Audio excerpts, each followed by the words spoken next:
গুৱাহাটী ইউনিভাৰ্চিটিৰ PG এডমিশ্যনৰ যি এণ্ট্ৰেন্স এক্সাম আছিলে, পষ্ট গ্ৰেজুৱেট এণ্ট্ৰেন্স এক্সাম যি আছিলে, ত' প্ৰভিজনেল যি ৰেংক লিষ্ট বা প্ৰভিজনেল যি মেৰিট লিষ্ট হয়, ইতিমধ্যে প্ৰকাশ পাইছে।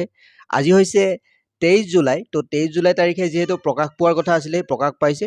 সেই মেৰিট লিষ্ট চাবলৈ আপোনালোকে মোবাইলৰ যিকোনো এটা ব্ৰাউজাৰ অ'পেন কৰি চাৰ্চ বাৰত চাৰ্চ কৰিব assam.pro.org, assam.pro.org বা এই ৱেবছাইটৰ লিংক আমি ডেছক্ৰিপশ্যনত দি দিছোঁ। ডাইৰেক্ট তাত ক্লিক কৰিলে আপোনালোকে ইয়ালৈ আহিব পাৰিব। assam.pro.org চাৰ্চ কৰাৰ পিছত ওপৰতে যিটো ৱেবছাইটৰ লিংক আপোনালোকে দেখিবলৈ পাইছে, তাত ক্লিক কৰিব।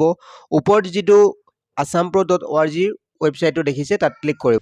ইয়াতে আপোনালোকে ৱেবছাইটটোত সোমোৱাৰ লগে লগে এনেকুৱা ধৰণে পেজখন দেখিবলৈ পাব।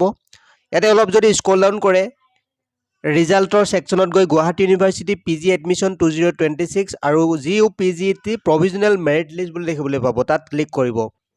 তাত ক্লিক কৰাৰ লগে লগে সকলোবিলাক ডিটেইল দেখিবলৈ পাব। ইয়াতে ৱেবছাইটটোৰ যি প্ৰভিজনেল মেৰিট লিষ্ট হয় চাব পাৰিব। ইয়াত দেখিবলৈ পাইছে 23 জুলাই তাৰিখে যিহেতু প্ৰকাশ পোৱাৰ কথা আছিলে, তো সেই ৰিজাল্ট বা সেই ৰেংক লিষ্ট প্ৰকাশ পাইছে ইতিমধ্যে। ৰিজাল্ট চাবলৈ বা মেৰিট লিষ্ট চাবলৈ তললৈ স্ক্ৰল ডাউন কৰিব।